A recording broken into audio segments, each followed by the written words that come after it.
할렐루야. 오늘도 하나님의 은혜와 평강이 오늘 말씀을 나누는 저와 여러분 가운데 함께 하시기를 축원합니다. 오늘은 사사기 10장의 말씀입니다. 오늘 본문을 보면 사사들의 이름 3명의 이름이 나옵니다.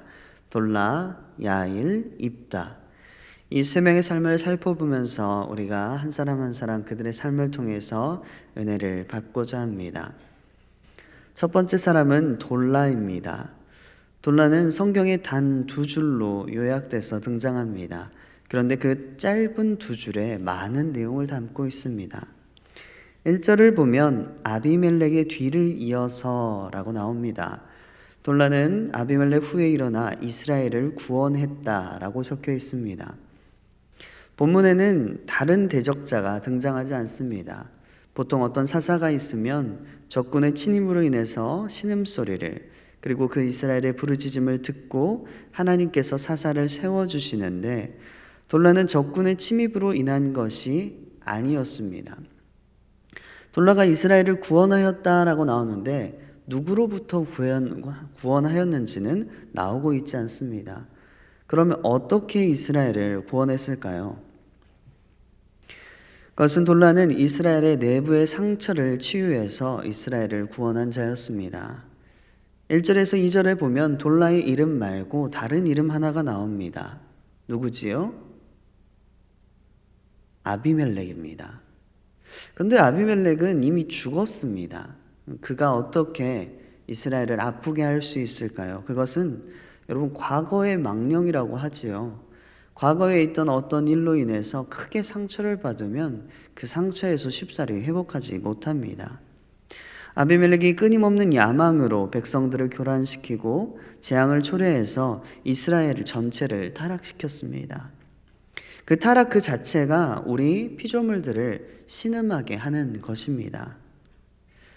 인간의 타락으로 인해서 다른 자기가 자유의지를 가지고 있는 식물이나 동물들도 같이 신음을 하고 있잖아요. 인간이 타락함으로 인해서 그들을 잘 가꾸고 보살펴야 할 인간이 타락함으로 인해서 전 피조 세계가 함께 신음하고 있습니다. 우리의 삶 또한 어떻습니까? 여러분의 삶에 물론 이제 대적자가 쳐들어오지는 않겠지요. 그러신 분이 있을 수도 있겠으나 블레셋이나 암몬 같이 이렇게 칼을 들고 여러분들의 삶의 본거지, 우리의 삶의 본거지에 찾아오는 사람은 없을 것입니다. 그런데 왜 우리의 삶이 힘들고 신음소리가 나고 고통스러운 일들이 생기는 것일까요? 그것은 모두 타락으로 인한 것입니다. 죄로 인한 것이지요. 이것은 그 사람, 그러니까 내가 죄를 지어서 그럴 수도 있지만 그보다는 이 피조세계 전체가 타락으로 물들어 있기 때문입니다. 죄로 인해서 피조세계 전체가 신음받고 고통받고 있기 때문에 그런 것입니다. 한 아이가 태어났어요. 그런데 이 아이가 아프기도 하고 질병에 걸리기도 하고 이 아이 또한 신음을 내고 있습니다.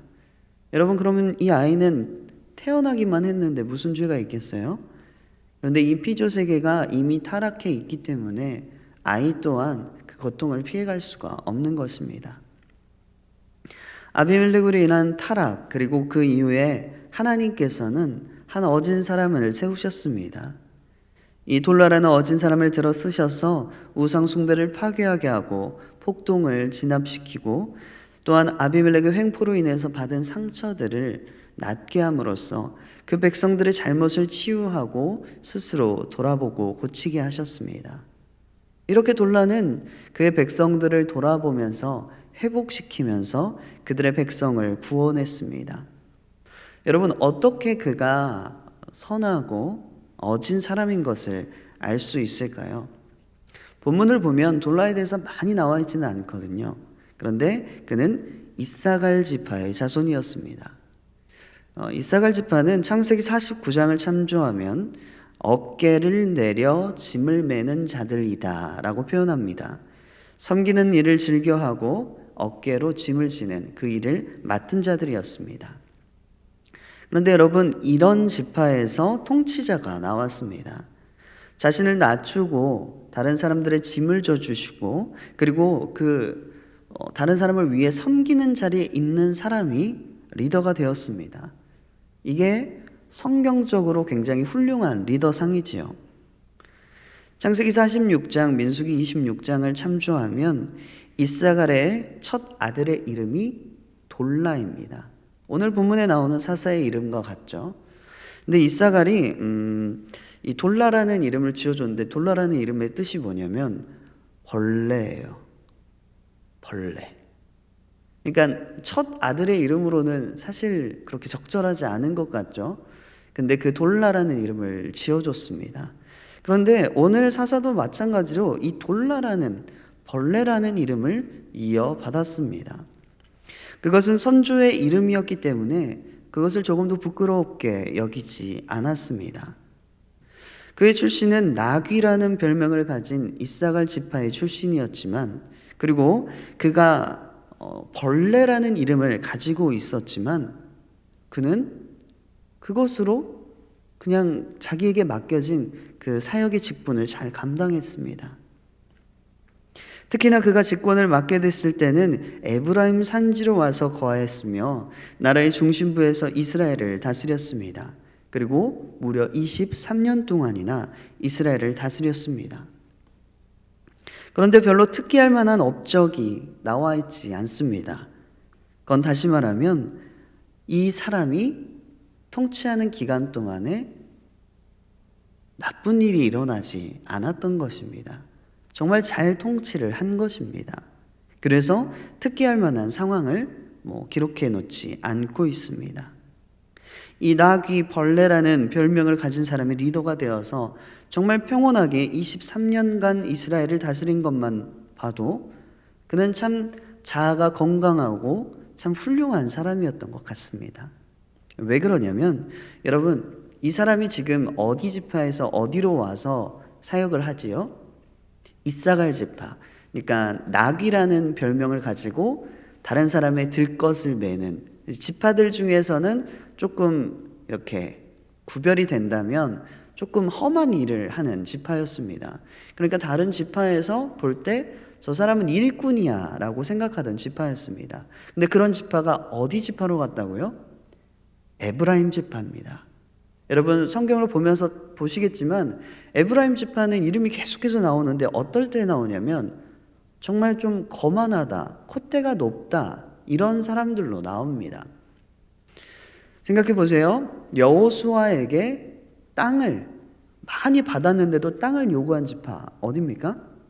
에브라임 지파예요.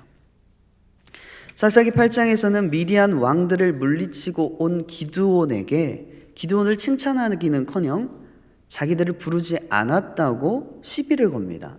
왜 그럴까요? 이 리더가 못마땅한 거예요. 왜 그렇게 할 수 있죠? 에브라임은 아주 큰 민족이었거든요. 아주 콧대 높은 민족이었습니다. 그래서 그들은 누구에게나 여호수아에게까지 그렇게 시비를 걸었을 정도니 기드온도 만만하게 보는 거예요. 그리고 나서는 결국에는 입다에게도 이렇게 시비를 걸었다가 어떤 일이 일어나게 되죠? 십볼렛. 아주 크게 다치게 됩니다. 그때는 입다는 그런 이렇게 기드온 같이 유하게 이렇게 다독여주지 않고 다 쳐버립니다. 아주 큰 혼을 나게 되지요. 그런데 그 에브라임 사람들 가운데에서 이 이사갈 그들이 가장 천대하고 그런 민족의 리더가 되어서 에브라임 족속에서 23년간 활동을 했다. 그는 능력이 출중했음이 분명합니다. 왜냐하면 그렇게 콧대 높은 사람들이 이 사람을 가만두지 않았을 거거든요.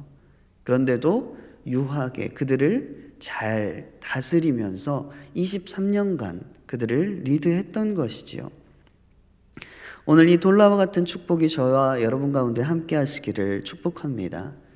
섬기는 자로 모든 공동체를 섬기면서 온유하게 다른 사람들을 대하고 특히나 좋은 사람들에게 온유하게 대하는 것은 어렵지 않습니다. 그런데 이런 에브라임 족속같이 오만하고 정말 사람들을 불쾌하게 만드는 불손한 자들까지도 잘 섬기고 다스린다는 것은 참 어렵습니다. 그런데 그런 자들까지도 잘 품어서 여러분들이 속한 공동체를 아름답게 만드시는 여러분 되시기를 축복합니다. 돌라가 본문에는 2줄이 나와 있는데 한 장이 넘게 했어요. 그러면 야일 입다가 남았는데 얼마나 또 많을까요? 그런데 안타깝게도 이 두 사람은 좀 할 말이 없는 사람들이에요. 앞에 돌라가 너무 잘해서 성경에서는 잔소리할 게 없기 때문에 돌라에게는 이렇게 이스라엘을 구원한 자였다라는 호칭만 주고 끝납니다. 다르게 할 말이 없는 거예요. 그런데 반대로 이 야일과 입다는 너무 엉망이어서 어디서부터 말해야 될지 모르기 때문에 할 말이 없어요. 야일은 길르앗 사람이었으며 그의 계승자인 입다 역시도 길르앗 사람이었습니다. 이들은 모두 요단 건너편에 있는 므낫세 반지파에 속하는 자들이었습니다. 이 므낫세 반지파는 비록 그들 형제들과 떨어져 있었지만 또 그들이 선택한 것이었지요. 가나안 땅에 들어가기 전에 우리는 여기에 우리 처자식을 좀 안전하게 두고 싶다는 생각에 그쪽을 선택해서 떨어지게 됩니다. 그런데 하나님께서는 그것마저도 이 지파를 긍휼히 여기셔서 그들에게 따로 은혜를 허락해 주셨습니다. 그래서 특별히 이 민족들을 사랑하셔서 보호해 주셨어요. 다른 민족들은 다 저쪽 강가에 가 있는데 므낫세 반지파는 이쪽에 와 있잖아요. 그런데도 불구하고 하나님께서 계속해서 보호해 주십니다. 그리고 이 통치권이 이 지파에서 저 지파로 옮겨가는 동안에 이 떨어진 지파에게 특별한 관심을 기울이셔서 부족한 지역에 더 풍성한 영예를 얻게 하십니다. 이 아일이라는 사람은 이 성경에 나오는 이름을 보면 그 전 사람의 이름을 이어받는 게 굉장히 많거든요. 이들은 조상의 이름을 이어받는 것에 대한 자부심이 있습니다. 그래서 이 아일이라는 이름은 모세 시대 때 그 나라를 평정시키기에 매우 열심이었던 그 지파의 유명한 사람의 이름이 야일이었다고 합니다. 근데 이제 그것을 이어받은 것이지요. 그래서 그런지 야일의 업적을 보면요, 중요한 업적은 그가 정말 많은 자손을 갖고 있었습니다. 그 많은 자손을 나귀를 태웠습니다. 그들은 높은 직분에 있어서 어린 나귀 30을 탔는데요.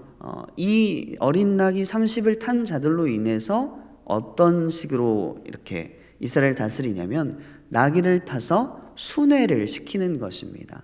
그래서 사사가 중앙에 한 명만 있지 않고 이 아들들이 사사의 대리자가 되어서 순회 사사로서 전국을 돌아다니면서 통치를 했던 것이죠. 그래서 모세 시대의 나라를 평정시킨 그 야일과 같이 열심히 하려고 노력을 했습니다. 그런데 여러분, 그 사사의 직분이 잘 감당됐을까요? 잘 감당 못했을 거예요. 왜냐하면 성경에 보면 사사의 직분을 감당했을 때에 이스라엘을 구원하였더라라는 선한 칭찬을 받는 사사들은 사실 몇 안 됩니다. 그리고 오늘 본문을 보면 사사들의 평가가 일단은 이스라엘을 구원하였다 이런 긍정적인 평가가 없고요. 돌라는 내용이 단 2줄이라도 그 이름이 벌레라도 그 출신이 민족이 보잘것없어도 작은 자같이 보였지만 하나님께서 그를 사용하시니까 정말 큰 자로 사용하셨고, 똑같이 내용이 몇 줄 되지 않아도 야엘을 보면 아들이 일단 30명이에요. 그러니까 대단히 커 보입니다. 화려해 보이고 무엇인가 했을 것 같습니다. 그런데 이스라엘을 구원했다라는 그런 평가를 받지는 못합니다. 그냥 자기 가문만 명화롭게 하는데 그쳤습니다.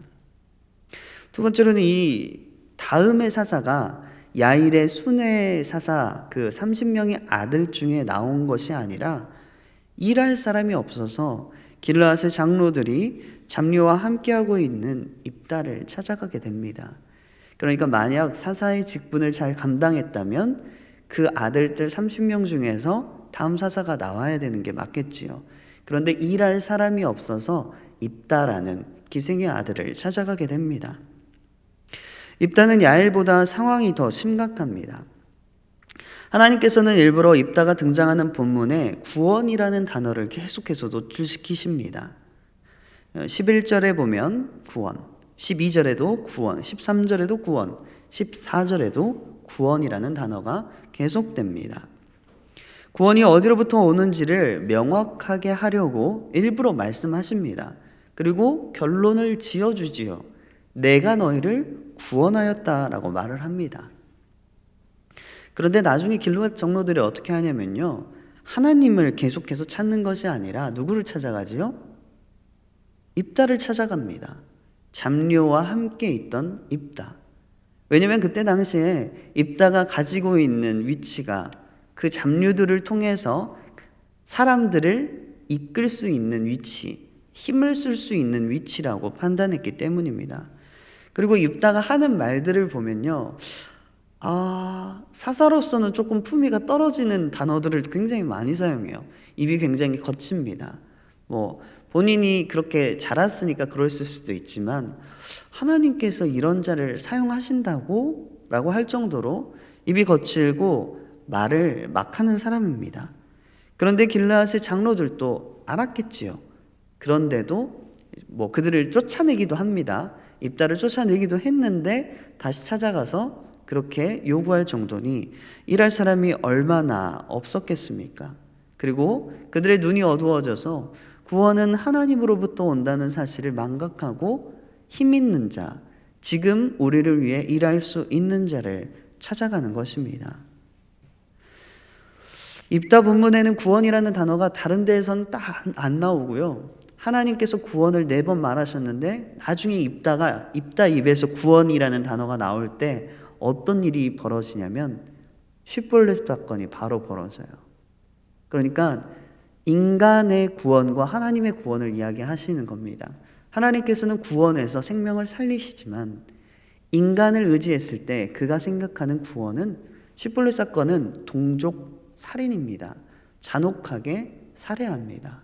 그런 사건이 벌어지게 되는 것이죠.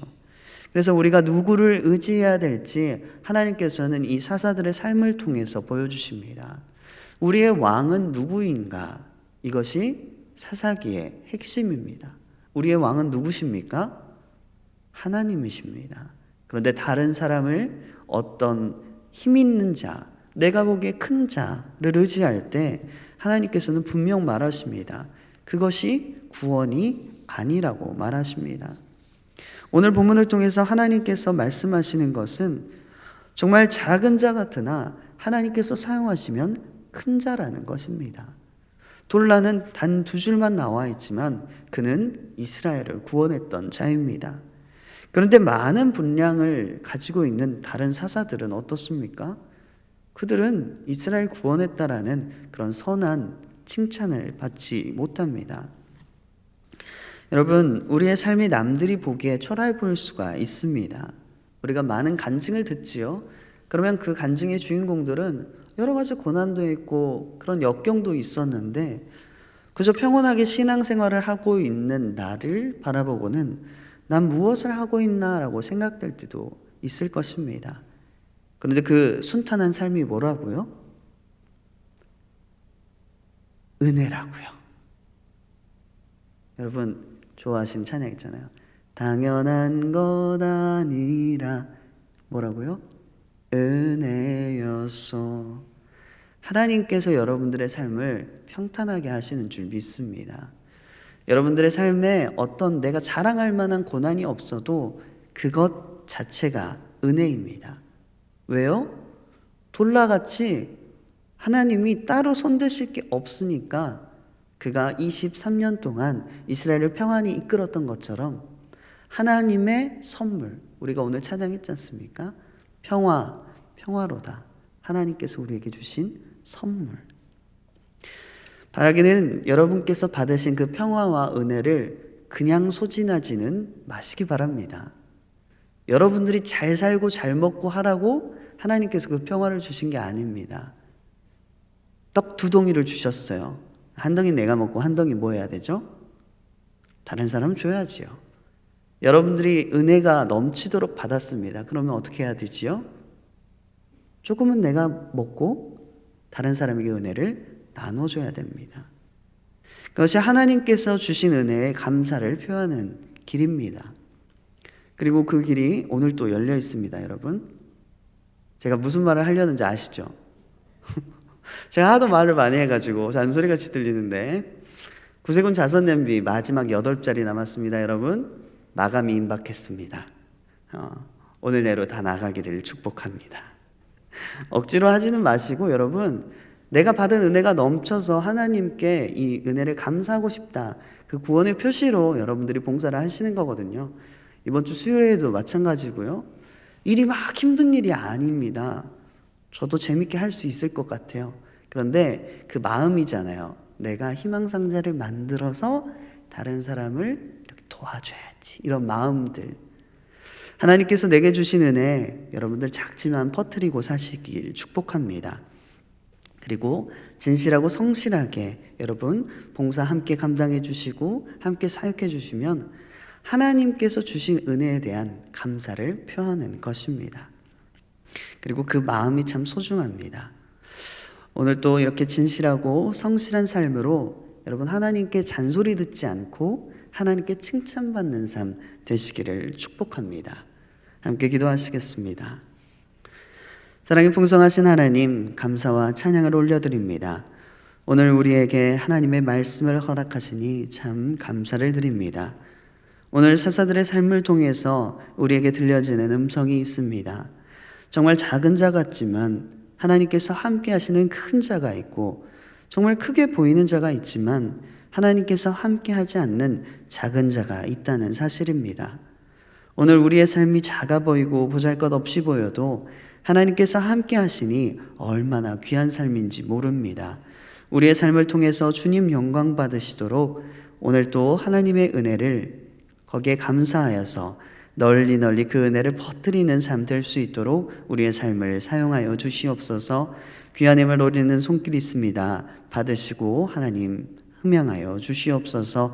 모든 것 주님께 의지합니다. 사랑 많으신 예수 그리스도의 이름으로 기도드립니다. 아멘.